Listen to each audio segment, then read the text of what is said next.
Espírito Santo ele está aqui para nos capacitar a viver além das nossas perspectivas. Eu acredito que essa busca pelo Espírito Santo ela nos traz essa capacitação de romper os nossos limites, enxergar além do que a gente habitualmente enxerga, né? O livro de Atos para mim não é só um livro histórico, é um livro que me inspira porque essa é a minha história.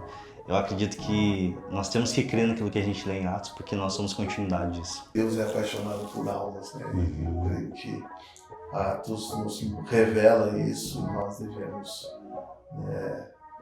ter isso no nosso coração, né?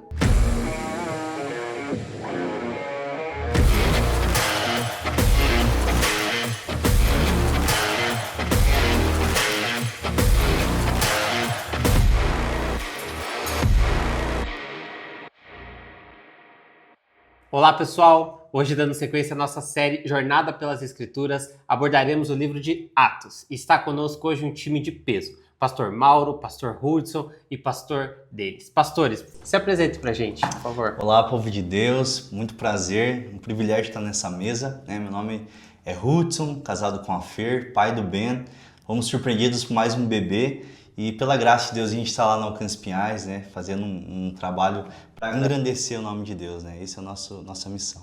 Tamo aí. Amém. Tudo bem, pessoal? Eu sou o Denis, sou esposo da Carolina, pai do Mateus e da Mariana, pastor aqui dessa casa, Alcance Colombo, junto com o pastor Guilherme, e estamos aqui para somar. E que prazer estar nessa mesa aqui. Amém. Uma alegria poder estar aqui com os pastores, creio que vou aprender bastante hoje. Eu sou pastor na comunidade cristã Nova Jerusalém, sou discipulado pelo pastor Milton e sou pai do Carzino. Estamos aqui, vamos aprender juntos aí. Amém. Glória a Deus. Pastores, então hoje a gente vai conversar um pouco sobre Atos. E eu já de bate-pronto queria perguntar para vocês sobre o livro de Atos, o que mais chama a atenção de vocês, né, quando vocês estão lendo, estudando, o que mais chama a atenção de vocês nesse livro? Pastor Denis, começa com a gente.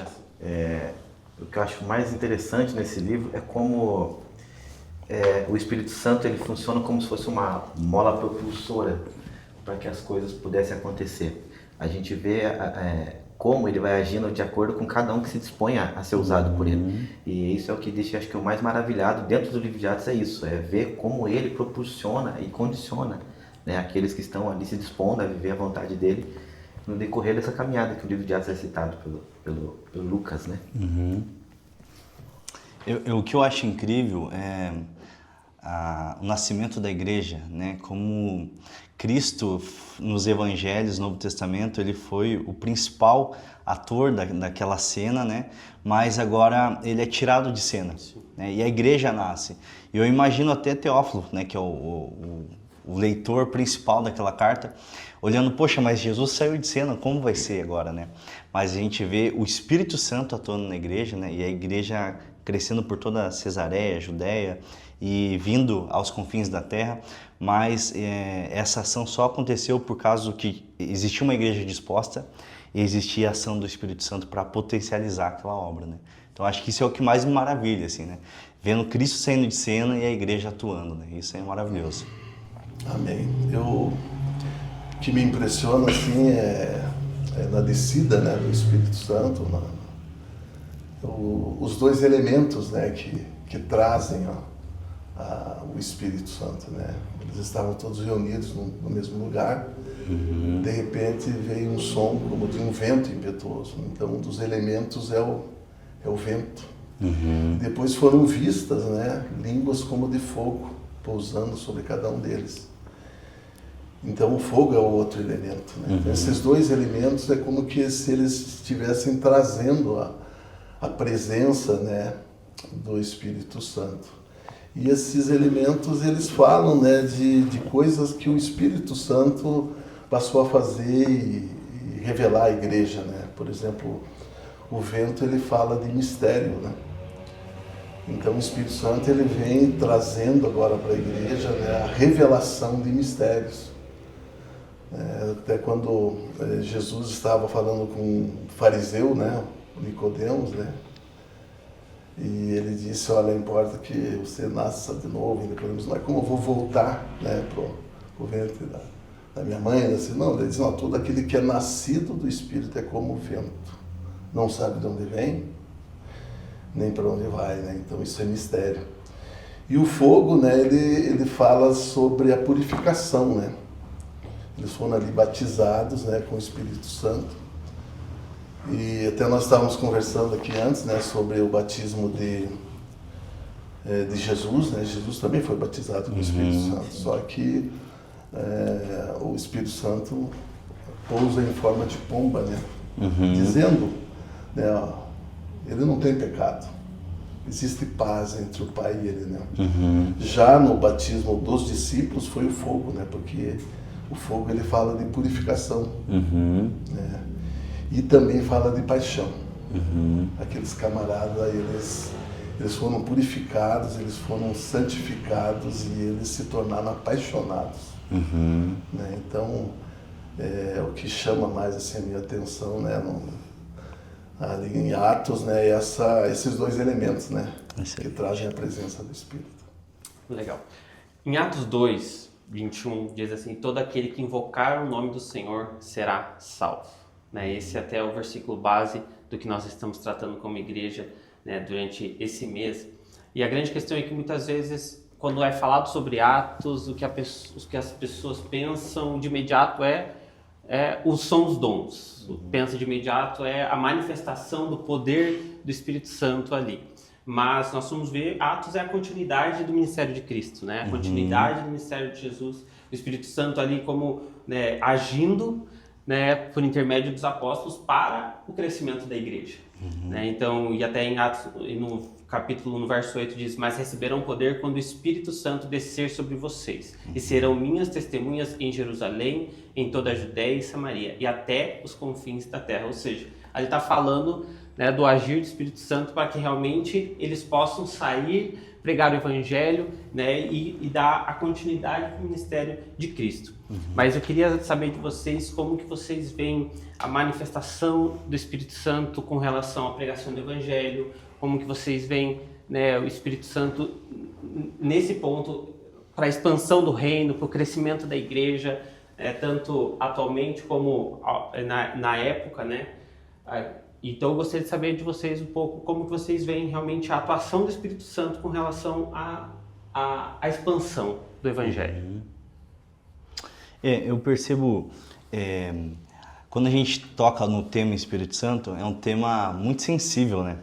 Eu percebo que do lado da igreja tem um público que talvez é mais resistente aos dons, a gente brinca que são os irmãos mais gelados, né?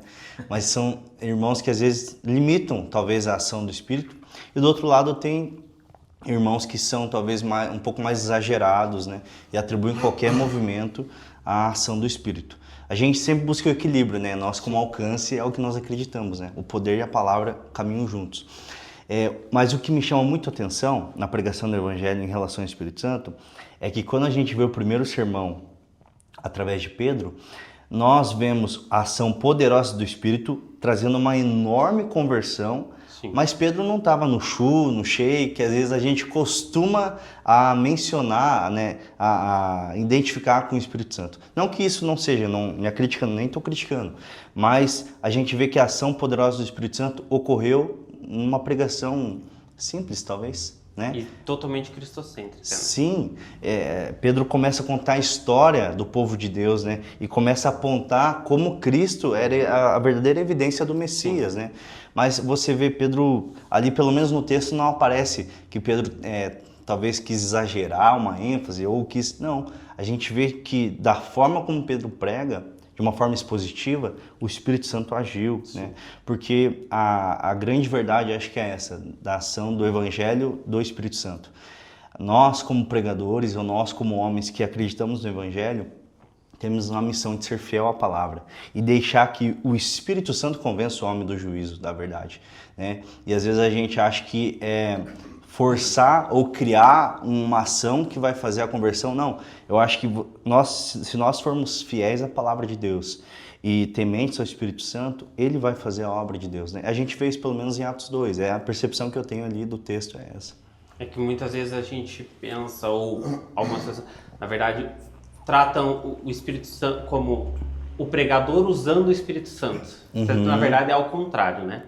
É o Espírito Santo que usa o pregador para tocar a vida. Então muitas vezes eu já vi até pensar, o Espírito Santo vai se mover, mas é o pregador induzindo, ou seja, o Espírito Santo a ser usado, né? Sendo que na verdade é ao contrário. E quando nós vamos ver até Pedro pregou, foi uma mensagem totalmente cristocêntrica, houve o crescimento ali, né, da igreja, 3.000 almas, né, se converteram ali, pessoas se converteram. Então a gente vê que é uma pregação cristocêntrica. Mas vocês acham que isso é o que tem faltado? Eu achei interessante que você falou de você querer usar o Espírito Santo, né? Quando a gente estuda ali os evangelhos, a gente vai ver que antes do batismo com o Espírito Santo houve uma experiência, né? Ali no Evangelho de João, no capítulo 20, quando Jesus já ressurreto, né, aparece aos seus discípulos, ele diz: paz seja convosco. Assim como o Pai me enviou, agora eu envio vocês. E havendo dito isso, ele sopra sobre eles o Espírito Santo, né?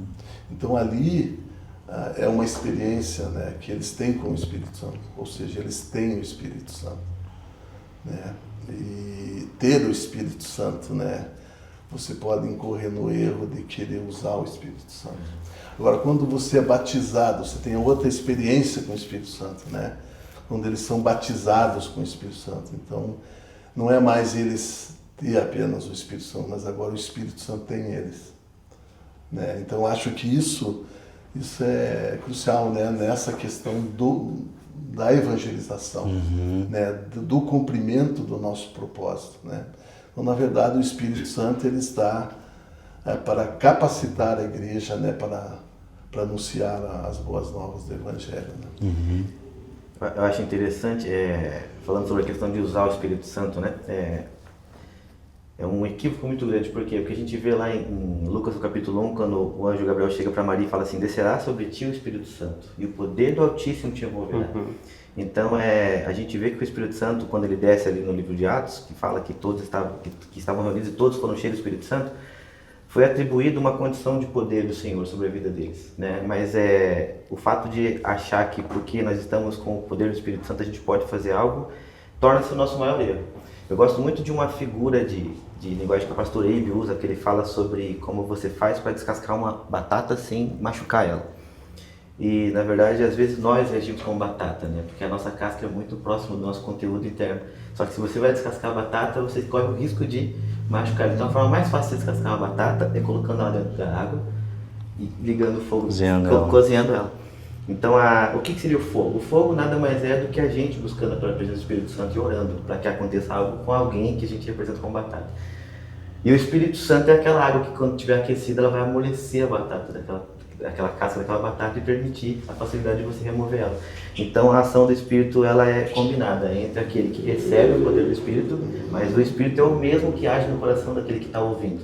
Né? A gente viu aquela quantidade de conversões que tiveram ali. Mas eles estavam testemunhando o que eles acabavam de ver, que foram pessoas falando na língua deles, sem nunca ter saído dali. Então eles ficaram constrangidos pensando: poxa, quem são esse povo que fala nosso idioma, mesmo sendo aqui tão humildes, né? E então a gente vê a ação do Espírito Santo entregando poder para um que estava ministrando, que era Pedro, e ali da mesma forma quebrantando o coração de quem estava ouvindo, entendendo que existia exatamente aquele sinal daquela palavra que estava vindo ali. Legal. Quer complementar, pastor Hudson? Você cita o texto de Atos 1:8 ali, né? É muito interessante, a palavra poder ali, no original é dunamis, né? Ou dinamis.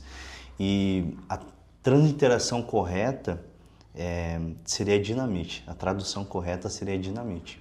E eu estudando, preguei já em cima desse texto e estudando esse texto, dinamite na época não era semelhante... Sabe aqueles desenhos da Looney Tunes, quando a gente vê o Pernalonga explodindo? Não era, eram pequenas pólvoras, que se elas estivessem sozinhas, elas não tinham poder nenhum. Mas quando elas se juntavam, elas se tornavam uma grande bomba para explodir rochas. E eu entendo que quando Cristo fala que do alto recebereis poder, o dunamis de Deus, esse poder só ocorre na unidade. O Espírito Santo, ele tem uma operação individual em nós, mas o Espírito Santo, ele precisa da unidade. Não é à toa que Paulo, em 1 Coríntios 3,15 vai dizer, né? Acho que 18, ele fala, vós sois coletivo, templo do Espírito Santo. Não é templos, é templo. Ou seja, o coletivo de vocês é um templo para o Espírito Santo receber. Algumas pessoas entram naquele equívoco dizendo que eu sou a igreja. Não, peraí, você não é a igreja. Você é parte dela. Mas juntos nós somos igreja. Separados nós somos parte dela. Porque a ação do Espírito, o poder do Espírito, ele precisa ocorrer na unidade. Né? Os apóstolos estavam unidos, né, como o pastor Mauro trouxe, em oração, unânimes em oração. Né? Esses homens ficaram cerca de 10 dias buscando o Espírito Santo. E eu penso, pô, já orar já é difícil, não é verdade? Agora, imagine sem a presença do Espírito, de forma plena nos nossos corações. Mas o que manteve eles nesse lugar? Unidade. Sim. E pela unidade o poder veio. E pelo poder a igreja cresceu e alcançou a gente, né? Então eu acredito que ser usado pelo Espírito precisa partir de um lugar de unidade. Se a gente não tiver unidade, a gente vai estar sendo infiel à atuação do Espírito. Eu acredito nisso também. Posso? Com certeza. Muito legal isso que você colocou, Hudson. É interessante a gente observar nessa questão da unidade, né? O poder da unidade. Né? Quando você vai lá no livro de Gênesis, né? E você vai ver eles construindo uma torre para alcançar o céu e deixar o nome deles célebre, né? O Senhor tem que descer. Interessante isso, né? O Senhor tem que descer e confundir a língua deles, né? Porque não haveria o que eles não pudessem fazer. Porque eles tinham o quê? Eles tinham descobrido o poder da unidade. Eles eram um só, uma linguagem só. E aí é interessante que quando vem o batismo do Espírito Santo, né? O que Deus faz, né? Deus toca na língua deles. E aqueles que foram espalhados por toda a terra, agora ouvem a mensagem do Evangelho. Né? Então, isso é extremamente poderoso. Isso eu acho muito poderoso. Em Babel, o homem busca unidade para alcançar o céu. Sim. Em Atos, o homem busca unidade para o céu descer à terra.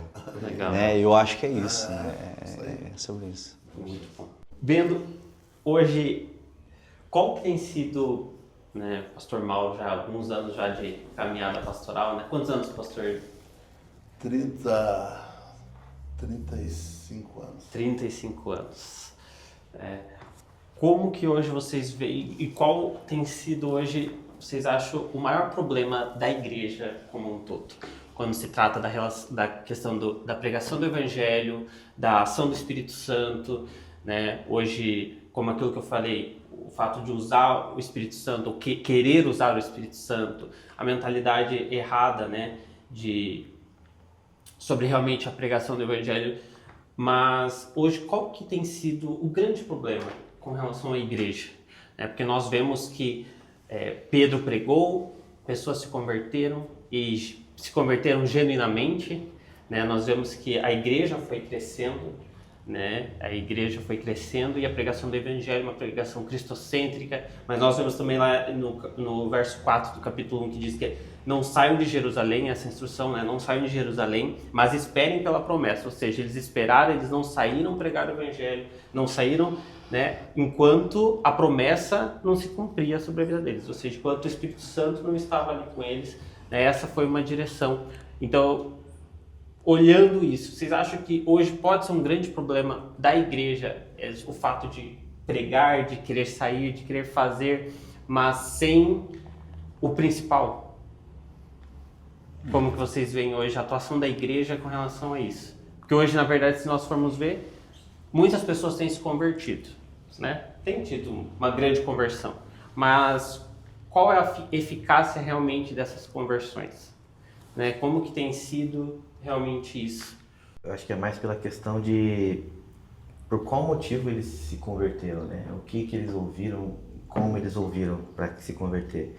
A gente conversava... Você acha que a intenção do coração está errada? Na conversão? Na conversão. A gente falava, por exemplo, assim, aí dos dois lados, né? De quem entrega a palavra e de quem recebe ela.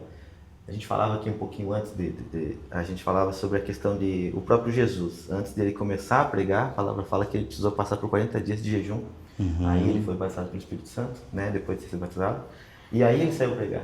Então houve a preparação dele, porque ele saberia o que ia enfrentar, o mundo o espiritual no qual ele enfrentaria. E aí, para o mensageiro entender esse ambiente, ele sabe que ele tem que se preparar e ir conduzido pelo Espírito Santo para tentar colocar uma semente no coração de alguém. Às vezes, pela falta do mensageiro poder se preparar e estar nesse ambiente, a mensagem que ele entrega acaba sendo uma mensagem mais do que as pessoas querem ouvir do que o que elas necessitam ouvir. Por exemplo, você vê que no próprio, enquanto Jesus trazia os seus sermões, lá em João 6, a gente vai ver que a multidão, quando escutava Jesus falando, se afastava dele, João 6, né? E ele olha para os discípulos e fala assim, vocês também, se vocês quiserem, vocês podem sair também. Aí Pedro fala, não, Senhor, para onde a gente vai? Se só o Senhor tem palavras que trazem vida eterna.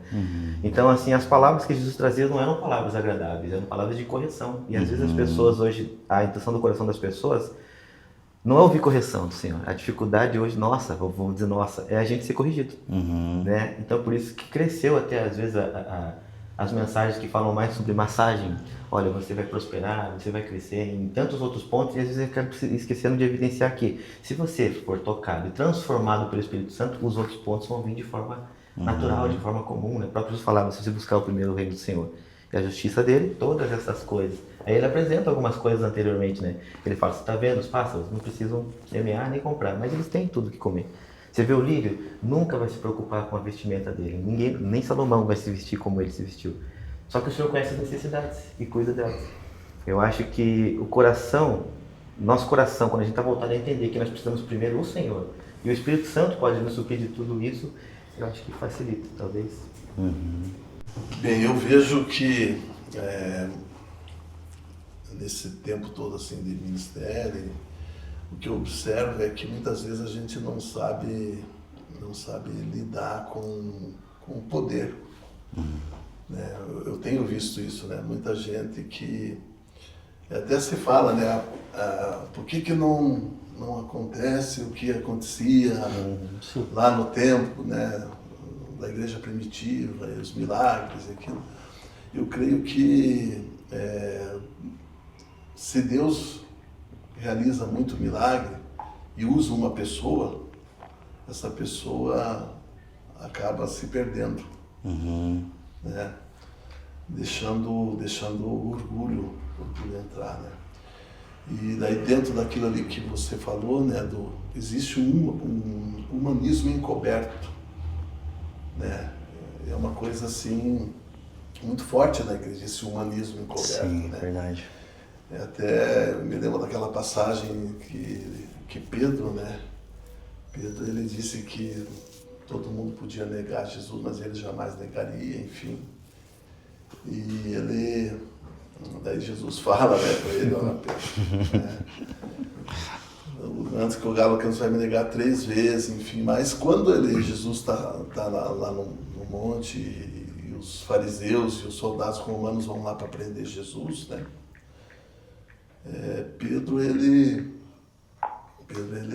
tira da espada e corta a orelha do Malco lá. A gente pensa assim, não, então Pedro ele foi sincero quando ele disse que não ia negar Jesus, né?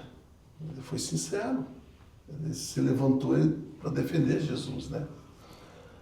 Mas na verdade ele tinha um orgulho, né? Tinha um orgulho encoberto, né? Entendeu? Na verdade, um humanismo, né? Até numa daquelas questões que você passou para nós, né? Fala sobre o homem, né? Você potencializar o pregador e acabar esquecendo do Espírito Santo, que é o que convence, né? Então, quando Pedro eles vão pegar Jesus, né? É interessante que quando os soldados perguntam, né, cadê o Nazareno? Daí Jesus fala, eu sou, né? O mesmo eu sou lá do Antigo Testamento, né? Quando Moisés perguntou, né, o que eu digo? Não, se diga que eu sou, te enviou, né? Então foi a mesma expressão, eu sou. Não ficou um soldado de pé. Todo mundo caiu no chão, né? E então é lógico, quando Pedro tira a espada, né, e corta a orelha de Malco, ele estava muito seguro, de que ele estava do lado de alguém muito mais poderoso que todo o exército romano, então foi fácil para ele, né? Para ele ser exaltado como aquele que defendeu Jesus, né? Então, e essas coisas, elas são encobertas, né? Ele mesmo não tinha consciência daquilo, né? Então, e aí entra a questão esse é o grande problema que eu vejo, né? Respondendo a sua pergunta, né? É um espírito de religiosidade, né? Dentro da igreja enganando. E o Espírito Santo, ele veio para nos revelar, né? Para desvendar, para nos dar discernimento, né? desse espírito, que ele sempre vai agir no nosso orgulho, né? Porque o orgulho é... Quando nós vemos a pregação de Pedro ali, nós podemos ver que ele viu uma certa urgência ali. Ele viu uma importância e uma urgência naquele primeiro sermão que ele precisava trazer, né? E eu queria ver com vocês, diante, né, desse cenário que nós estamos vivendo, no cenário da atualidade, vocês conseguem enxergar uma urgência, com certeza, na pregação do Evangelho. Uma urgência, uma necessidade e uma importância nisso. Mas como, né, nós podemos realmente suprir essa necessidade, né, de uma maneira mais efetiva do que nós estamos fazendo hoje, ou se vocês acham que nós estamos indo no caminho correto, né, como suprir essa necessidade? Assim como Pedro olhou, tem uma urgência, tem uma importância, eu preciso pregar o Evangelho aqui, né? Então ele se levantou, pregou, trouxe uma pregação cristocêntrica ali, mas então como, olhando para a necessidade, para a urgência, nós podemos suprir essa necessidade de uma maneira efetiva? O que vocês conseguem trazer? Acho que eu tô aprendendo ainda, né? Mas se eu tô aprendendo, acho o que eu tenho, o que eu trago para a mesa, talvez para compartilhar, no lugar, até um lugar pastoral, né?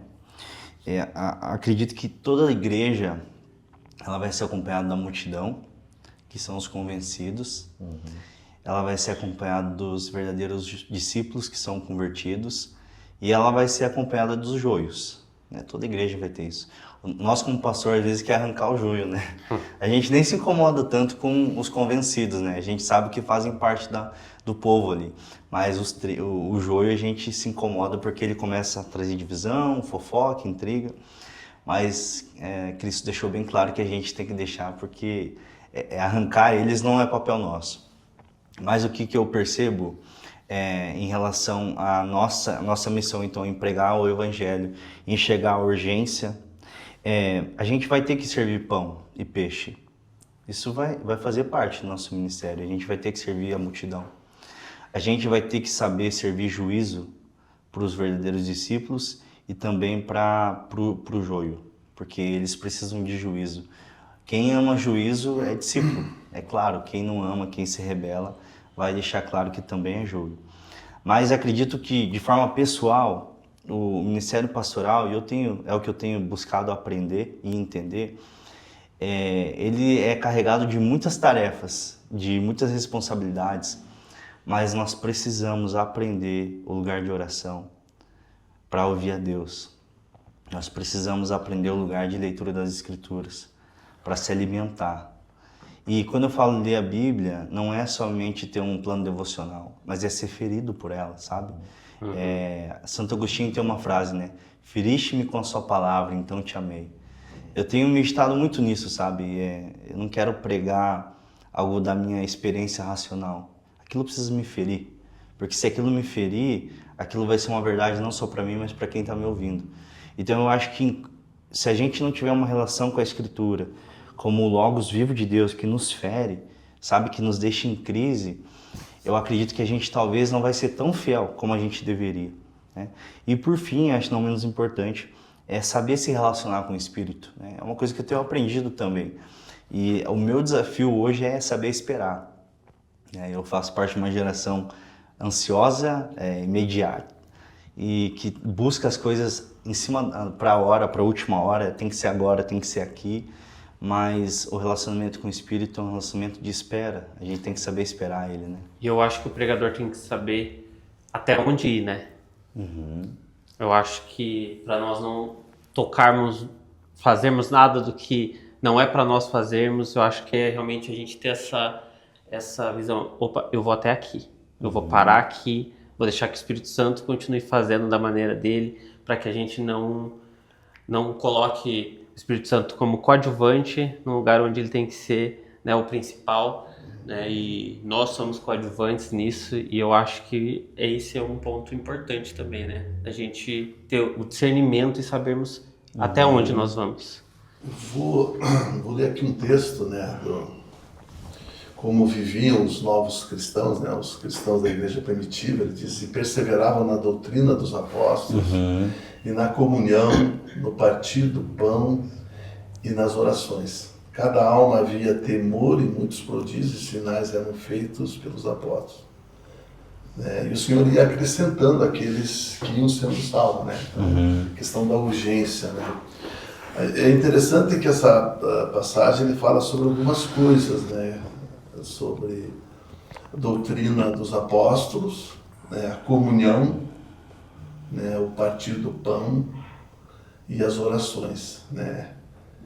Então, cada aspecto desse aqui eu ouço, né, pregadores falando, né, que é de uma igreja saudável que está vivendo esses princípios, né. Mas existe um que eu creio que é até o que desata os prodígios, sinais que eram feitos pelos apóstolos, né. Porque aqui é que até a gente estava conversando, né, sobre as igrejas e sobre o poder, né, o poder de Deus, aquilo que atraía as pessoas e que, né, enfim. E o que eu vejo o que desata o prodígio, os sinais que eram feitos, não é a doutrina dos apóstolos, não é a comunhão, não é o partir do pão, não é, né, só as orações, né, mas é o temor, né? Cada alma havia temor, né? Então, quando você vai, eu estou até escrevendo sobre o temor, né, o temor do Senhor. Quando você vai no original, né, no hebraico, para saber o que é temor, né, temor não é medo, temor é um lugar em Deus, né? É um lugar da presença de Deus, né? Então eu estou escrevendo sobre esse lugar em Deus, né? E estou relatando no livro várias situações em que os homens da Bíblia estavam nesse lugar, né? O primeiro deles é a viração do dia. A viração do dia era onde eles estavam na presença ativa e diretiva de Deus, né? E então ali eles estavam no lugar do temor, né? Ali eles ouviam a direção de Deus, né? E no nosso caso o Espírito Santo é ali, né, nesse lugar, no lugar do temor, que nós vamos ouvir a direção, né? Ali Adão e Eva ouviam a direção de Deus: ó, cuide do jardim, dê nome para os animais, não coma daquele fruto, né?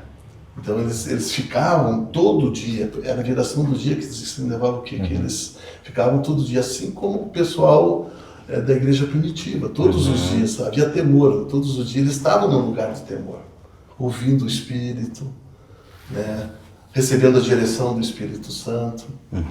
E depois, né, na viração do dia lá, eles saíam debaixo da onipresença ativa e diretiva de Deus e entravam na onipresença passiva, né, de Deus. A onipresença passiva de Deus fala do livre-arbítrio, né? Para eles viverem aquilo, conhecerem a Deus e viverem aquilo, né? Então eu creio que esse lugar, né, o lugar do temor, era o segredo da igreja primitiva para desatar os sinais, as maravilhas, os prodígios, né? Então eles tinham todo dia um tempo, né? E no lugar do temor vocês não podem entrar, né? Vamos dar a mão aqui, vamos entrar no lugar do temor, né? Não tem, você entra só. E ali ele te dá a direção, né? Ali ele te ensina a orar, né? Porque nós não sabemos orar como convém. Ali ele nos ensina a orar que nos dá a direção. Então, eu creio que isso aqui era o que, né, desatava o poder de Deus. Aí a gente entra dentro do que o pastor Guilherme comentou, né? A gente às vezes quer que isso aconteça, mas a gente quer tomar a decisão pelo Espírito Santo. E não é nossa função tomar a decisão por ele, né? Aí o pastor comentou que ele chega no lugar que nos ensina a orar, né? Em Romanos fala que o Espírito ele intercede por nós. Né? E a gente não sabe como falar, mas ele leva o que a gente precisa como gemidos inexprimíveis, né? E eu acho que a gente exatamente isso, para que a gente possa conseguir multiplicar isso, como o Hudson falou, uma geração às vezes tão imediatista, né? Mas a gente precisa parar para ouvir mais o que o Espírito quer que a gente faça. A capacitação vem dele, né? Ele traz tudo o que a gente precisa. Eu acho que a gente precisa parar para ouvir mais o que ele fala. Eu sempre comento assim com as pessoas quando eles perguntam sobre discipulado, por exemplo. Como é que funciona o discipulado? Eu falei, primeiro que o discipulado, a primeira coisa que você tem que entender do discipulado é que você não toma decisões pelos outros. Eu sempre brinco assim que o discipulador, ele é como se fosse aquele cara que fica do teu lado quando você está jogando dama com alguém, sabe? E sempre tem aquele que olha assim, dá aquele numa jogada que você vai fazer errado. Mas ele não te fala qual jogada que você está fazendo errado. E a gente precisa ter essa mente quando está fazendo qualquer atitude, que a gente entenda que o Espírito Santo está ali. E ele vai sempre chamar a atenção da gente antes da gente cometer uma jogada errada. E eu acho que se a gente colocar ele como principal objeto a ser buscado em qualquer situação, a gente consegue alcançar talvez o objetivo que a gente procura. Ouvir dele a regra, ouvir dele a instrução, entrar nesse ambiente de temor, né? Deixar que ele seja o administrador. Acho que esse é o ambiente que a gente precisa buscar para que a gente possa executar. É interessante essa noção de temor do Espírito Santo, né? Quando a gente olha o Antigo Testamento, a gente tem a figura de Deus por nós. É o Deus que guerreia, é o Deus que intervém. Jesus é o Deus entre nós, é aquele que se encarnou e habitou. Mas o Espírito é o Deus em nós. E tem um termo teológico chamado coram Deo, ou coram Deo, que é diante de Deus. E basicamente, de forma resumida, esse conceito diz que nós estamos em todo momento diante da presença de Deus. Sabe aquele tipo de oração quando o irmão vai orar? Senhor, nós nos colocamos diante da sua presença. Não, peraí, antes você não estava? Você só entrou agora? Na verdade, a verdade é, nós estamos o tempo inteiro diante da presença de Deus. Por quê? Porque o Espírito Santo é em nós. Ele atua de forma presencial, 24 horas por dia. E de forma prática, a gente, quando tem essa convicção e essa revelação que o Espírito Santo está conosco, eu não vou falar certas coisas, porque ele está aqui. E aí entra o temor, que não é um medo, mas assim é reverência. Eu não vou ver isso. Não é só porque é pecado, mas é porque o Espírito Santo está aqui, né? Por exemplo, existem conteúdos que a gente está assistindo uma série, um comercial. Se entra uma criança, a gente tira, porque aquilo é inapropriado. Mas a gente às vezes não tem a revelação e a convicção que o Espírito Santo está ali. E a gente não está honrando a presença dele. Falta revelação. Falta saber se relacionar com o Espírito Santo, como eu estava dizendo, e ter a compreensão que isso traz temor, né? Porque se relacionar com o Espírito Santo, a gente precisa ter essa noção de temor, né? É Deus, é a terceira pessoa da Trindade, né? Então, eu acho que tudo isso enriquece aquilo que vocês estavam falando, né? Então, vocês podem resumir que para realmente o crescimento de uma igreja saudável, o que está faltando é o temor?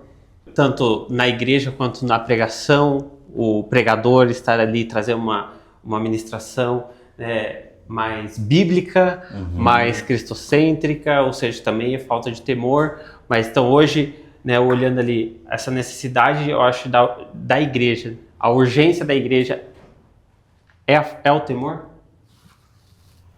Eu acho que é. Que seja esse ambiente de temor, ele transforma a gente, né? A gente entende nesse ambiente de temor que precisamos ser transformados. Eu acho que basicamente.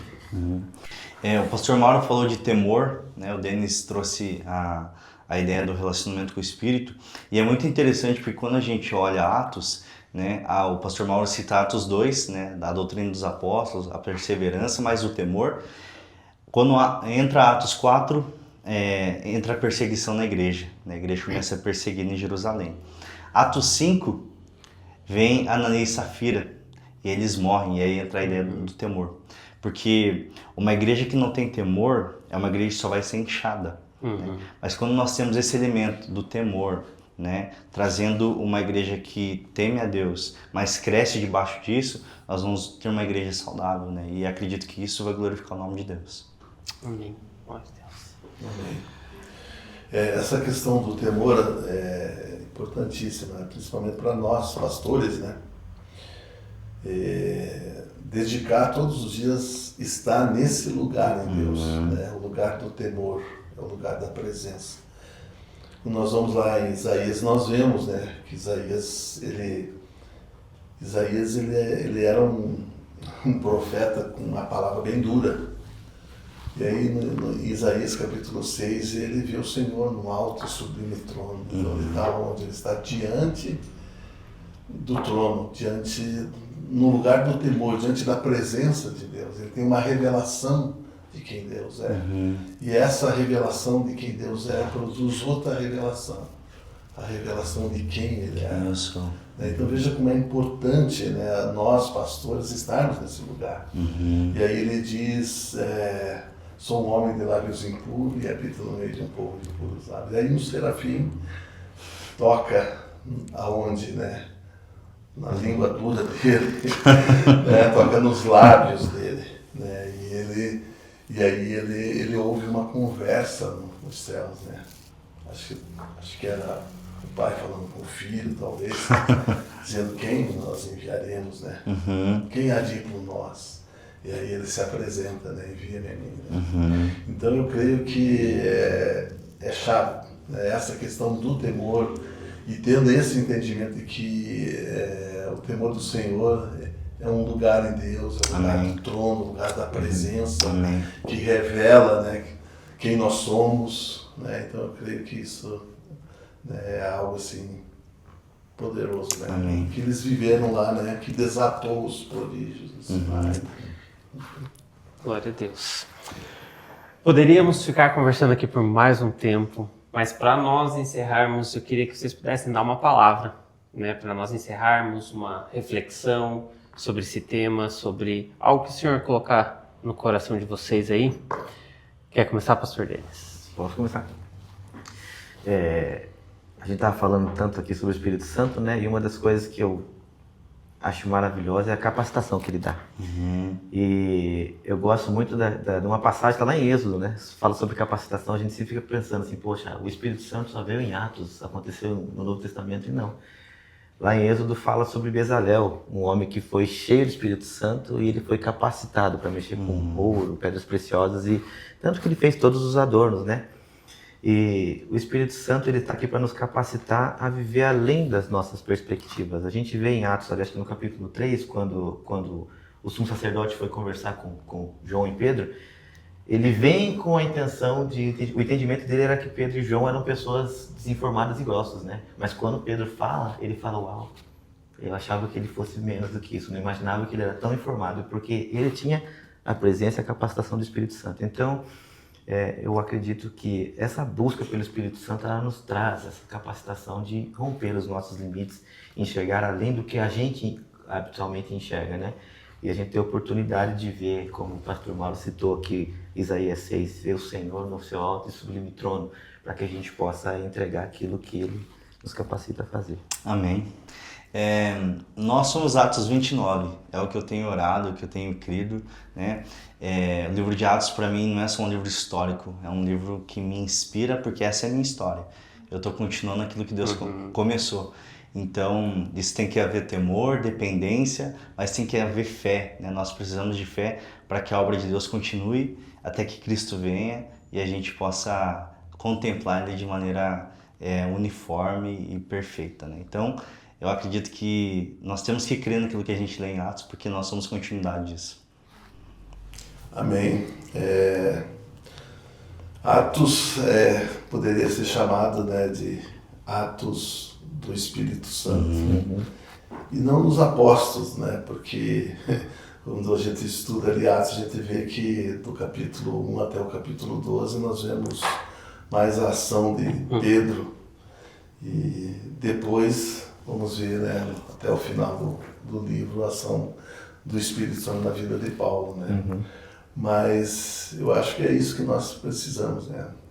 precisamos, como eu falei no começo, né, do fogo, né, que purifica, mas ele também traz a paixão.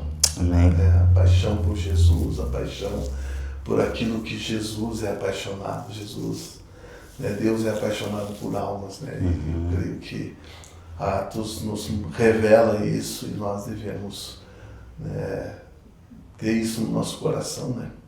Essa paixão. Amém. Amém. Glória a Deus, muito obrigado. Foi muito bom estar nessa conversa aqui com vocês. E o nosso objetivo como igreja não é trazer um simples conteúdo, mas é trazer algo que realmente possa impactar o seu coração. E que você possa, além de escutar essa mensagem aqui, que você possa realmente se deixar ser tocado pelo Espírito Santo. Nós somos a extensão do ministério de Cristo, somos a continuidade daquilo que Ele começou. É uma grande missão que nós temos. Então, que você possa realmente se deixar ser tocado para sondar o seu coração, se a forma como você está fazendo, ou se não está fazendo, está de acordo com o agir do Espírito Santo e com a vontade do Senhor. Que você realmente possa ter o seu tempo, né, de devocional, de meditação na palavra, mas que você se deixe ser ministrado pelo Senhor. Deus abençoe. Amém.